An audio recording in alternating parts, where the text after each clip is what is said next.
is the world. That is where you can travel around the world without a passport, without a visa, and you don't even spend a cent for airplane ticket. Queens is actually the most diverse ethnicity and language in the whole wide world. It is the world in a microcosm. You have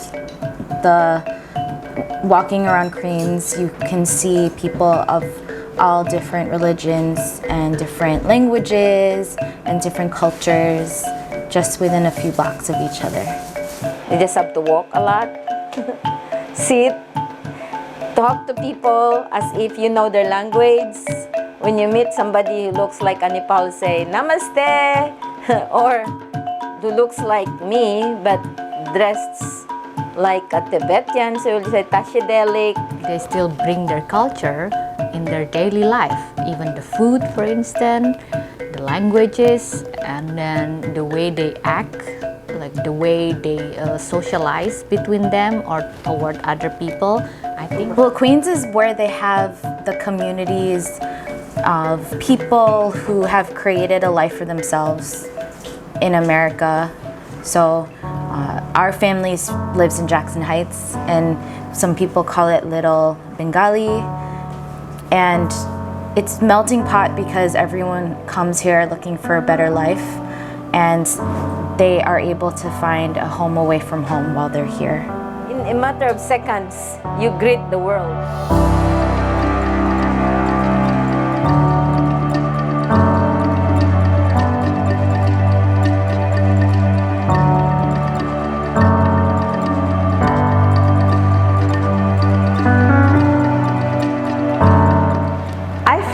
I have two homes, New York and India. I can't, at this point in my life, I don't see myself living anywhere but New York.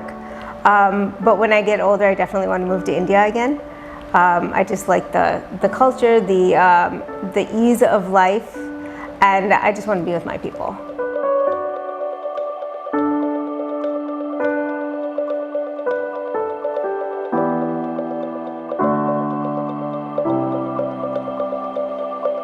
Became a home to the world, actually.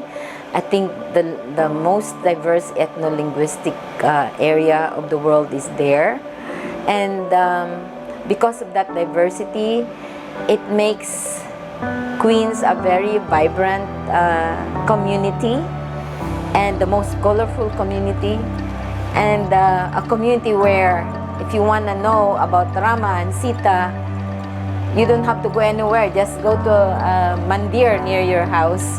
Or if you want to know which part is the Muslim and listen to the Quran, you just have to pass by a mosque nearby. And also, you want to eat some Mexican food? I have a good one. Or you can make a choice. Across is Mexico, the other side is Afghanistan. So which one you like, you know?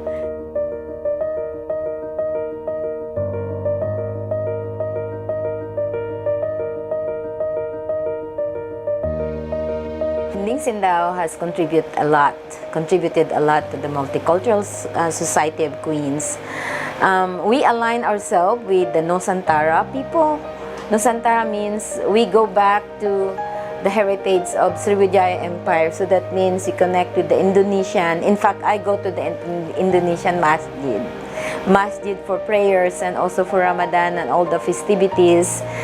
It's important, especially like for me as a parent, to introduce, to socialize the culture to the next generation. Like, they need to understand that diversity is what make it beauty. It's not diversity what make people fight, you know. So when people used to with diversity around them, surround them, I think there's no suspicion, there is no hate.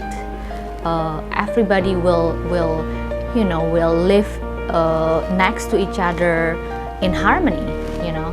So I think it's really important for us, for everybody, to teach our next generation about their own culture, and then to be proud but not arrogant about their own culture. To spread the art and culture to the next generations. And it's not only about dance, it's also about what we call sanskar, which is like your values, whether it's respect to elders, or it could be the language arts, it could be the food we eat. I think it all comes together as one. It's not just one thing. It has to be, a myriad of many things.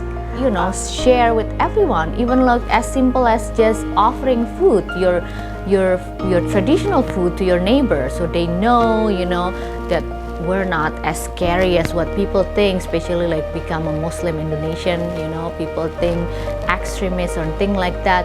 But if we, always polite, we open up ourselves, we blend it with the community, and then let other people know about us, I think there's no more suspicion.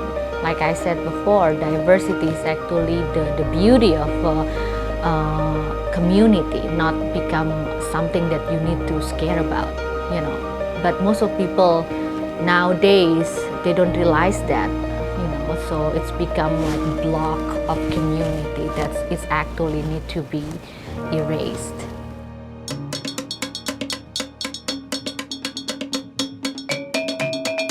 I grew up with kindingsindaw since birth. So I've been in it ever since I can remember. And even when we weren't, when we were, wherever we were, we always lived among other communities, other people, or even other Filipinos who were also nurses.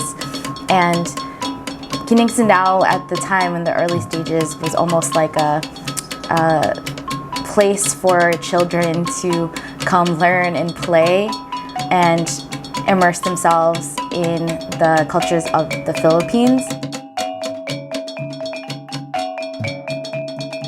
And I think we have contributed a lot, being part of programs and also cultural exchanges, and learning a lot of that Sanskrit word and Arabic word really would enable kindingsindaw to be in immersion with different cultures.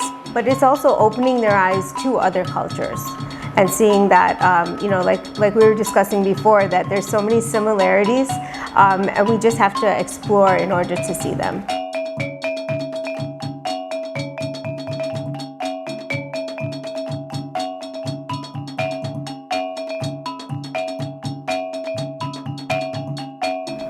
I think that the most important thing I do in kindingsindaw is create a space that is inclusive for everyone that comes, who wants to learn either about who they are as people and they're coming to us as a part of their own journey, or they come because they want to learn more about the Philippines, connect to other Filipinos.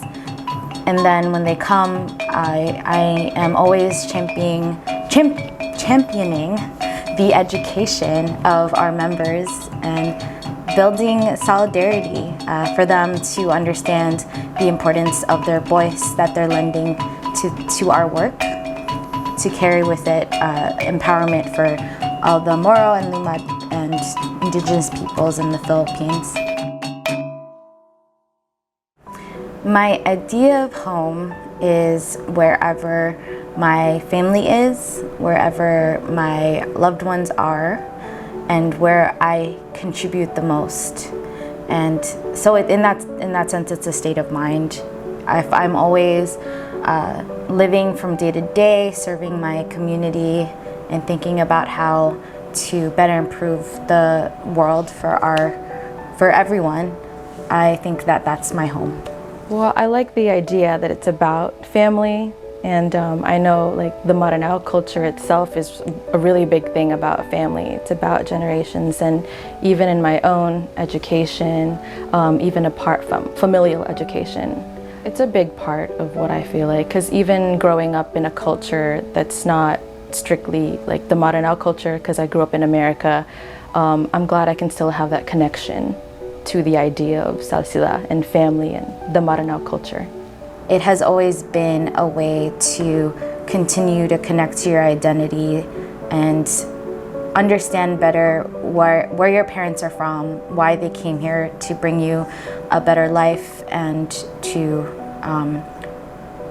bring a better life even to people back home. Culture translated to family, which means all you saw was basically your family, so that was your culture.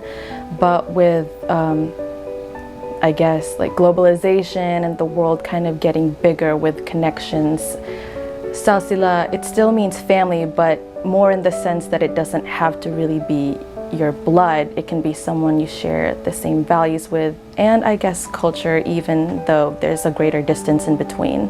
Well, like I said, with the growing globalization of our world and with everyone moving from country to country, salsila is more important than ever because you need something to kind of ingrain you in that culture, even if that means you have to make the effort yourself to try to learn about your own family, your own culture, just even yourself and the values that you want to hold with you down from generation to generation. Because that's what family is, right? Salsila means almost like what family is. And Now, during COVID-19 pandemic, Kindingsindaw has overarched our mission.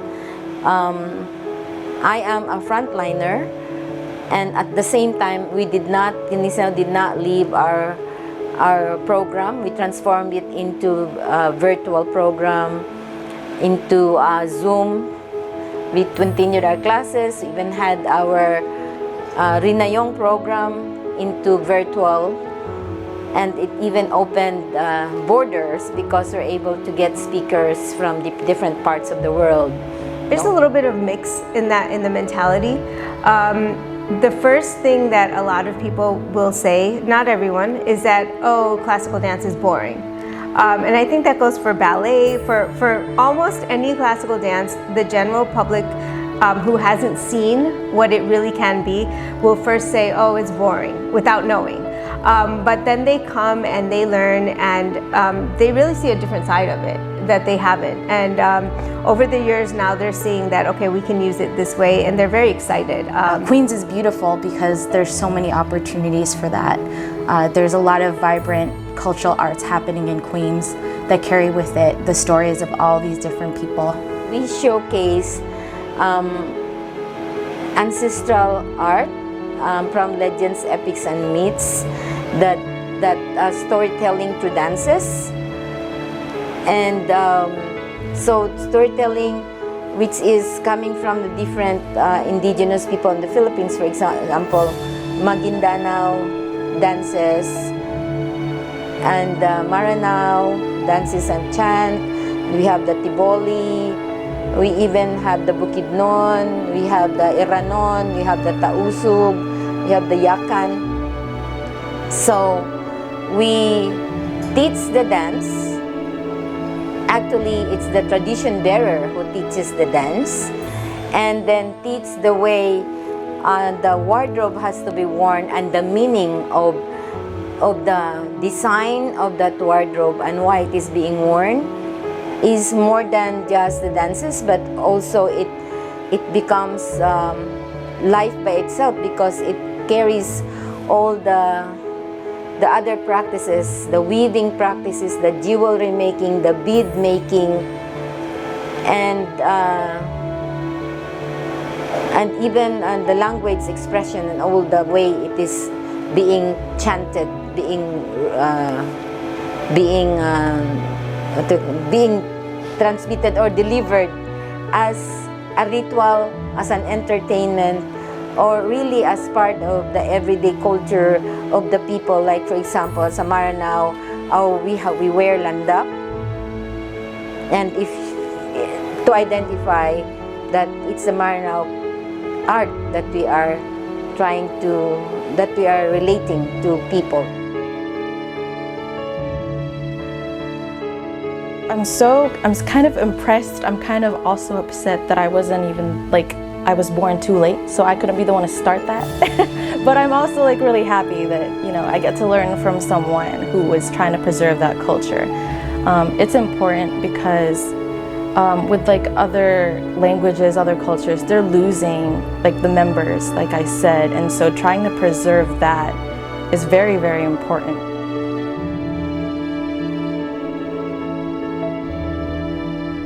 When you're learning a dance, you're learning a dance. Culture comes with it. However, I think now they're seeing the bigger picture. It takes time. It takes time. Not everybody knows the classical arts.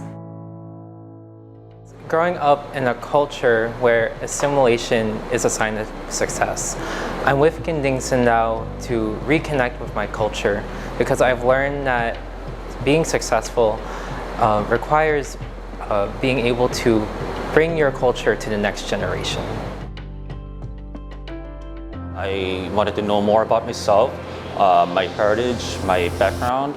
I wanted to know more about the history of where my family lineage came from. And I thought it would be a good opportunity to apply my talents to be a voice for our ancestors by telling their stories.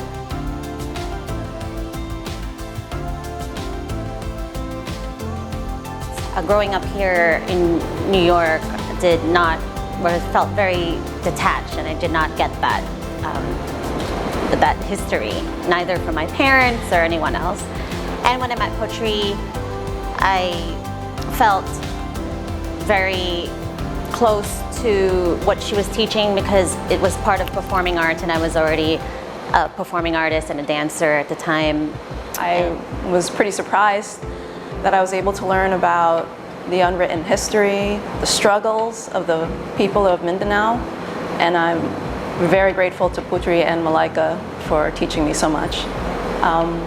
And I also wanted to pass it along to my daughter, who really loves dancing.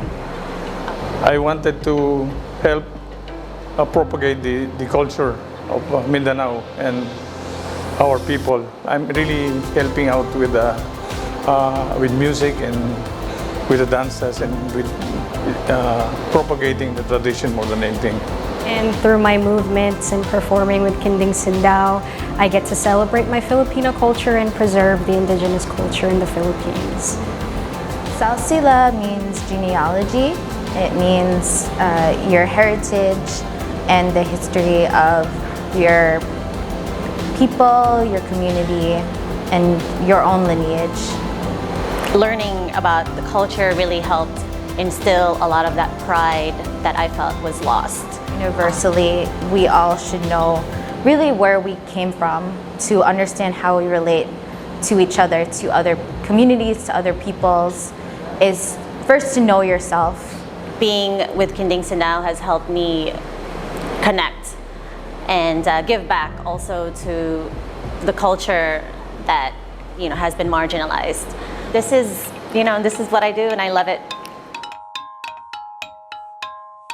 I call it parallel pandemic because we already facing this virus that is the main enemy, and then the virus is also used as a racist, the racist stigma. For me, it's also an opportunity to assert being an Asian, and also it's an opportunity to unite, opportunity to organize. It's an opportunity to forge allyship and solidarity with other Asians and also other people of color.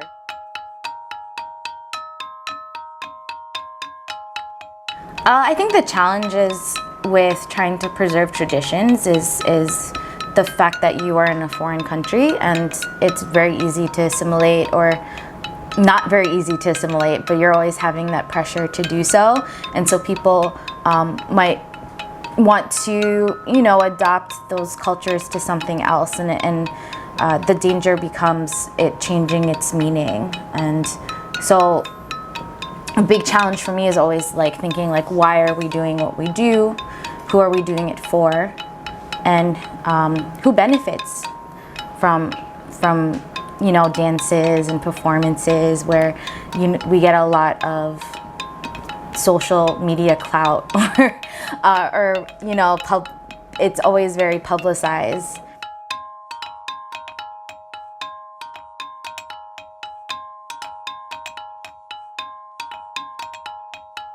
Okay, not seeing color is almost as ignorant as, discriminating against a specific color. I think we need to celebrate all colors instead. So that's what preserving cultures are.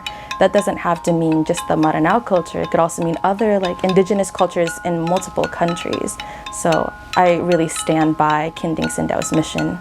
We study human cultures and societies, and the big thing that we have to do is try to learn as much as we can about different cultures and societies in order to preserve what we can learn about those cultures and societies. I see Queens and diversity in the near future as embodying progress and social change.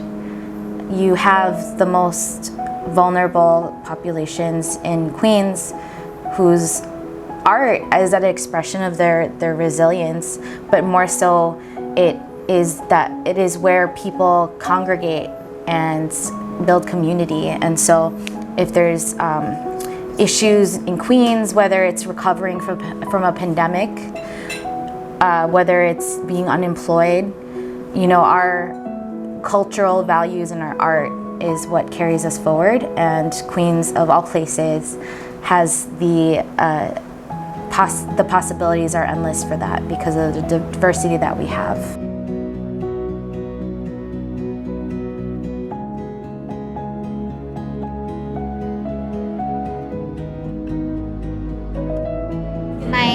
My mom and my dad are both Ilonggo, and they speak to me in broken Bisaya, Ilonggo, and Tagalog when I was being raised here in New York City.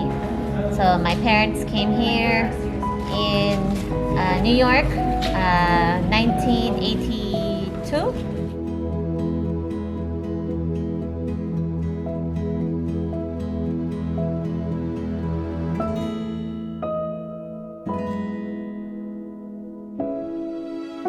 I met poetry when I was 15 years old, and that was 20-something years ago. So she was performing in my church in the Bronx, Filipino community, small Filipino community in the Bronx. And we had Our Lady of the Barangay Sang Berhen. And she came with Malaika was still a baby, like 2-3 years old, and with Noni, and they brought kulintang and the malong. And I had a malong from Davao. Wow. And I didn't know how to use it. And she showed me how to wear it. And I said, well, I've been looking to learn about the dances from Mindanao.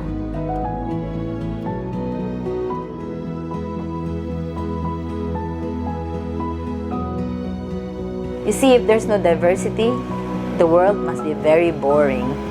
We can just continually repeat our stories to ourselves. But if there's diversity, there is always opportunity to relate and ask, do you have these two in your culture?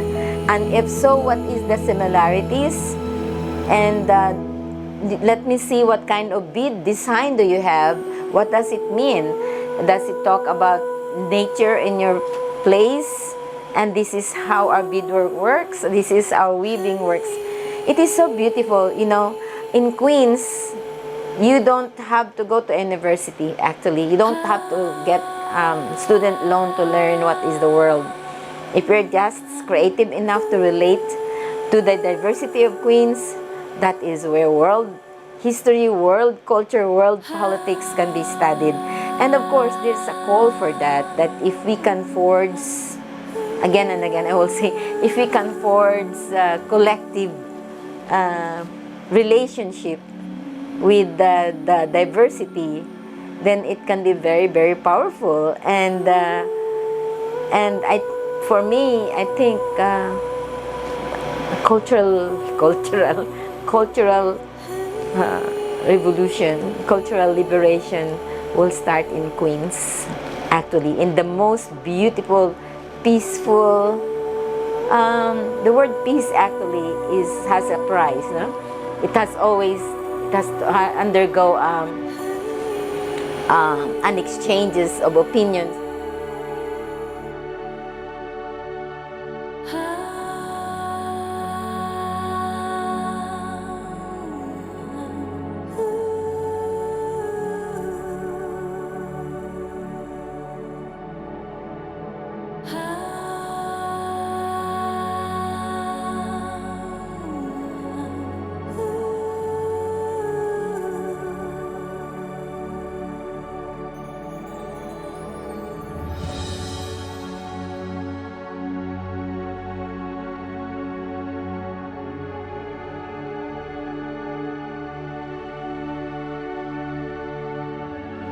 I think if